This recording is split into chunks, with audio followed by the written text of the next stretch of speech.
আপনারা কেমন আছেন? আশা করি ভালো এবং সুস্থ আছেন। আমাদের শরীরের মধ্যে গুরুত্বপূর্ণ কয়েকটি অঙ্গ রয়েছে। তার মধ্যে হলো আমাদের লিভার, আমাদের হৃদযন্ত্র, তাছাড়া আমাদের কিডনি, আমাদের ফুসফুস এগুলো।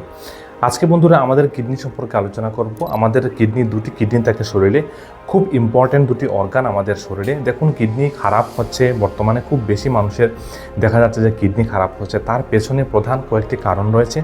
এই কারণগুলো সম্পর্কে আলোচনা করব। এগুলো সম্পর্কে আপনারা একটু খেয়াল রাখবেন যে আপনাদের মধ্যে এই সমস্যাগুলো হচ্ছে কিনা। তাছাড়া দেখুন, আমাদের যে কিডনি খারাপ হয় বা কিডনির সমস্যা যে দেখা দেয়, তার পেছনে কিছু আমাদের খারাপ অভ্যাস রয়েছে। এই অভ্যাসগুলোকে আমাদের পরিবর্তন করা খুব বেশি প্রয়োজন। এবং আজকের ভিডিওটা আপনি যদি সম্পূর্ণ দেখেন এবং আপনি যদি বুঝেন যে এই অভ্যাসগুলো কী রয়েছে এবং এগুলো আমাদের সঠিকভাবে পালন করাটা খুব বেশি প্রয়োজন, তাহলে আমাদের কিডনি খারাপ হওয়ার সম্ভাবনাটা অনেক গুণ কমে যায় আর আমাদের কিডনিকে চিরজীবনের জন্য কিন্তু সুস্থ রাখতে পারবো। তাই ভিডিওটা অবশ্যই সম্পূর্ণ দেখবেন। আজকের এই ভিডিওতে বন্ধুরা আমি এমন 10টি অভ্যাস সম্পর্কে আলোচনা করব। এই অভ্যাসগুলো আপনারা যদি সঠিকভাবে বুঝেন তাহলে অবশ্যই আপনি আপনার কিডনিটাকে চিরজীবন সুস্থ রাখতে পারবেন। কারণ দেখুন, কিডনি একবার খারাপ হয়ে গেলে আপনার ডায়ালিসিসের প্রয়োজন পড়বে বা কিডনি ট্রান্সপ্লান্ট করার প্রয়োজন পড়বে, আর যেটা অনেকেই প্রায় 99% মানুষের পক্ষে কিন্তু করা সম্ভব হয় না। ডায়ালিসিস করার পরও কিন্তু দেখা যায় সপ্তাহে 2 থেকে 3 দিন ডায়ালিসিস করতে হয়, আর এভাবে আপনি 5 থেকে 6 বছরের বেশি আপনি কিন্তু বাঁচতে পারবেন না। তো বন্ধুরা, এই ভিডিওটা অবশ্যই সম্পূর্ণ দেখার অনুরোধ রইল। যদি উপকারে আসে অবশ্যই লাইক, শেয়ার এবং ফলো করবেন। আপনার কমেন্ট অবশ্যই কমেন্টে লিখে যেতে ভুলবেন না। চলুন ভিডিওটা আমরা শুরু করি। তো প্রথম যে আমরা অভ্যাসটা বলবো সেটা হলো আমরা জলপান খুব কম করি। দেখুন, কিডনি কী করে, আমাদের শরীর থেকে যে বর্জ্য পদার্থগুলো রয়েছে, আমাদের পরিপাক ক্রিয়ার ফলে যে বর্জ্য পদার্থগুলো উৎপন্ন হয়, সেগুলো আমাদের শরীর থেকে কিডনির মাধ্যমে, মূত্রের মাধ্যমে বের করে দেওয়ার কিন্তু একটা বিশাল বড় ভূমিকা পালন করে। তো আপনি যদি জলই কম পরিমাণে পান করেন, তাহলে মূত্রের মাধ্যমে আমাদের শরীর থেকে ইউরিয়া, ক্রেটিনিন, ইউরিক অ্যাসিড, বিভিন্ন ধরনের যে বর্জ্য পদার্থগুলো রয়েছে অতিরিক্ত মাত্রায়, এগুলো আমাদের শরীর থেকে কিন্তু বাইরে বেরিয়ে যায়। তো আপনি জল যদি কম পরিমাণে পান করেন, তাহলে সেগুলো আপনার শরীর থেকে বেরিয়ে যেতে পারবে না মূত্রের মাধ্যমে, যা আপনার শরীরের মধ্যে জমা হবে এবং এই সমস্যাগুলো দেখা দেবে, যেমন ইউরিক অ্যাসিড আপনার বাড়বে। তাছাড়াও আপনার কিডনির কিন্তু প্রচণ্ড ক্ষতি হতে পারে। পর্যাপ্ত পরিমাণে জলপান আপনারা অবশ্যই করবেন। আপনারা যদি জলপান কম করেন, খেয়াল রাখবেন প্রতিদিন কমপক্ষে 8 থেকে 9 গ্লাস আপনি জলপান অবশ্যই করবেন।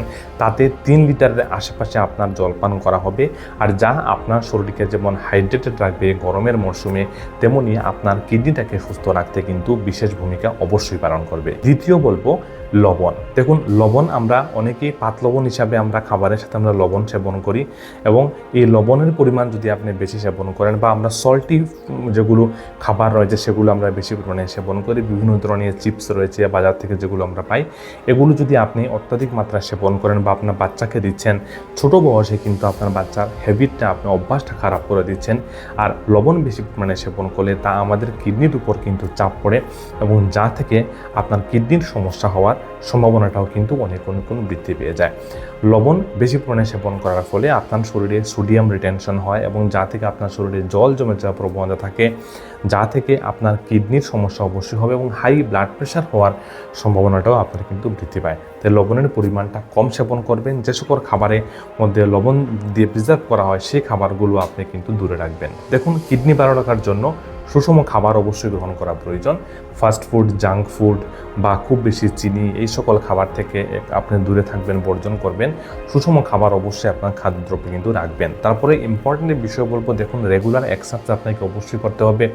আপনি অন্তত প্রতিদিন সকালবেলা যদি আপনি 30 থেকে 40 মিনিট আপনি শারীরিক এক্সারসাইজ বা পরিশ্রম আপনি করেন, তা আপনার কিডনিকে ভালো রাখতে, আপনার সমস্ত শরীরকে সুস্থ রাখতে খুব বেশি সহায়তা করে।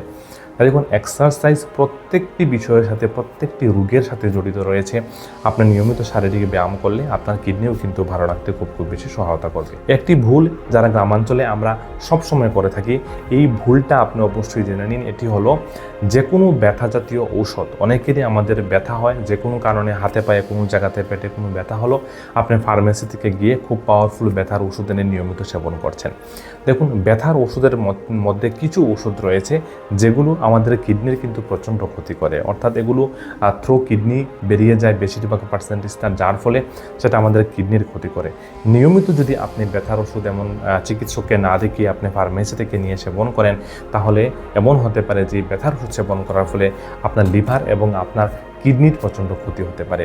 এটা কিন্তু একটা বিশাল বড় কারণ যে ভুলটা আমরা করে থাকি। অবশ্যই ব্যথার ওষুধ কেনার পূর্বে ফার্মাসিস্টকে অবশ্যই জিজ্ঞাসা করবেন বা আপনার চিকিৎসকের পরামর্শ অবশ্যই নিয়ে নেবেন যে এটা আমার কিডনির জন্য ক্ষতিকর কিনা। যখনই আপনি ব্যথার ওষুধ সেবন করবেন তখন জলটা বেশি পরিমাণে পান করবেন, যাতে থ্রু কিডনি আপনার শরীর থেকে তার যে ওয়েস্ট প্রোডাক্ট রয়েছে আমাদের শরীরে কাজ করার পর ব্যথার ওষুধটা যাতে শরীর থেকে যাতে বেরিয়ে যায় মূত্রের মাধ্যমে সঠিকভাবে, ওই সময় আপনি জল পান কম করলে সেটা আপনার কিডনির জন্য কিন্তু মারাত্মক ক্ষতি করবে। কিডনি খারাপ হওয়ার পেছনে দুইটি কারণ সবথেকে ইম্পর্টেন্ট এবং পুরো ওয়ার্ল্ড ওয়াইড দেখা যাচ্ছে এই দুটি কারণ কিন্তু বিশেষ করে দায়ী। এক হলো ডায়াবেটিসের সমস্যা আর দ্বিতীয় হলো হাই ব্লাড প্রেশার। যাদেরই ডায়াবেটিসের সমস্যা রয়েছে, আপনার রক্তে সুগারের মাত্রা বেশি রয়েছে, আপনি যদি নিয়ন্ত্রণ না করেন, ভাবেন আমার কিছুই হবে না, ব্লাড সুগার, চিকিৎসক বলল যে সুগারের মেডিসিন আপনাকে খেতে হবে, আপনি সুগারের মেডিসিন খাচ্ছেন না, সেটা আপনার জন্য বন্ধুরা প্রচণ্ড ক্ষতিকর হতে পারে। কারণ এই যাদেরই শরীরের মধ্যে হাই ব্লাড সুগার থাকে তাদের প্রথমেই যেটা সমস্যা হয় সেটা হলো কিডনির সমস্যা, কিডনি খারাপ হওয়ার সম্ভাবনা বাড়ে। তাই অবশ্যই আপনি এদিকে খেয়াল রাখবেন। আপনার যদি হাই ব্লাড প্রেশারের সমস্যা হয়, নিয়মিত আপনি প্রেশারের মেডিসিন সেবন করবেন। চিকিৎসকের পরামর্শ ব্যতীত কখনও আপনি মেডিসিন কিন্তু ছাড়বেন না। যদি আপনি মেডিসিন ছাড়েন, আপনার প্রেশার বাড়ে, তা আপনার কিডনির উপর কিন্তু প্রভাব বিস্তার করবে। এই দুটি রোগ সবথেকে ইম্পর্ট্যান্ট যে আপনার কিডনি খারাপ করে দিতে পারে। তাই এই দুটি রোগকে কন্ট্রোল অবশ্যই করা প্রয়োজন। ধূমপান এবং মদ্যপান আপনি যদি করেন নিয়মিত, তাহলে আমাদের কিডনির মধ্যে যে রক্ত প্রবাহ রয়েছে সেটাকে কমিয়ে দেওয়ার কাজ করে, আর যা থেকে আপনার কিডনির সমস্যা হওয়ার সম্ভাবনাটাও কিন্তু বাড়ে। আমাদের মধ্যে অনেকেই রয়েছেন যাদের ইউরিন পায়, কিন্তু আমরা সেটাকে চেপে ধরে রাখি, আমরা ইউরিন করি না। অনেকের অভ্যাস রয়েছে 1 ঘন্টা 2 ঘন্টা পরে তাদের ইউরিন করার, চেপে ধরে রাখা। এই চেপে ধরে রাখার অভ্যাসটাও কিন্তু আপনার কিডনির জন্য প্রচণ্ড ক্ষতিকর। যখনই আপনার ইউরিন আসবে সঙ্গে সঙ্গে আপনি ইউরিন করে নেবেন, চেপে কোনো ধরে রাখবেন না, যা আপনার কিডনির জন্য ক্ষতি করতে পারে। এই খারাপ অভ্যাসগুলো অবশ্যই আপনি বর্জন করুন। বন্ধুরা, আমরা প্রোটিন বেশি পরিমাণে সেবন করি, অনেকেরই মাংস জাতীয় খাবার বেশি পরিমাণে সেবন করেন, খুব বেশি পছন্দ। আপনি যদি প্রোটিন জাতীয় খাবার বেশি পরিমাণে সেবন করেন, তাও কিন্তু আপনার কিডনির উপর প্রভাব বিস্তার করে এবং আপনার কিডনির জন্য কিন্তু ক্ষতিকর হতে পারে। তাই প্রোটিন জাতীয় খাবার আপনি অবশ্যই সেবন করবেন, আপনার শরীরের জন্য খুব ভালো। বাট অতিরিক্ত মাত্রায় প্রোটিন সেবন করা আপনার শরীরের জন্য কিন্তু ক্ষতিকর অবশ্যই হতে পারে। তাছাড়া বলবো ফাস্ট ফুড বা প্রক্রিয়া করা যে খাবার, বাজারে বা রাস্তাঘাটে যে সকল ফাস্টফুড বা প্রক্রিয়া করা খাবার পাওয়া যায়, এই খাবারগুলো যদি আপনি অত্যাধিক মাত্রায় সেবন করেন তাহলে তা কিন্তু ডাইরেক্ট আপনার কিডনির প্রচণ্ড ক্ষতি করতে পারে। বন্ধুরা, প্রতি বছর একবার হলেও আপনাকে কিডনি ফাংশন টেস্ট বা এই কিডনির পরীক্ষাটা করা খুব বেশি প্রয়োজন। এই পরীক্ষাটা করলে আপনি বুঝে নিতে পারবেন যে আপনার কিডনির মধ্যে কোনো সমস্যা হচ্ছে কিনা। খুব সহজেই আপনি রক্ত পরীক্ষা করার মাধ্যমে বুঝতে পারবেন আপনার রক্তে বা আপনার শরীরে ইউরিয়া এবং ক্রিয়েটিনিনের মাত্রাটা কী পরিমাণে রয়েছে। তার নর্মাল যে ভ্যালুটা রয়েছে সেটা আমি এখানে দিয়ে দিলাম, তার উপরে যদি দেখা যায় তাহলে অবশ্যই আপনার কিডনির সমস্যা হওয়ার সম্ভাবনাটা বাড়ছে। আপনার চিকিৎসকের সাথে অবশ্যই আপনি যোগাযোগ করুন। তো বন্ধুরা, এই যে কয়েকটি সাধারণ অভ্যাস বললাম, এই অভ্যাসগুলো যদি আপনি মেনটেন করতে পারেন এবং এগুলো যদি খেয়াল রাখেন, তাহলে অবশ্যই আপনি আপনার কিডনিকে সারা জীবন সুস্থ রাখতে পারবেন এবং আপনার কিডনির কোনো সমস্যা হবেই না।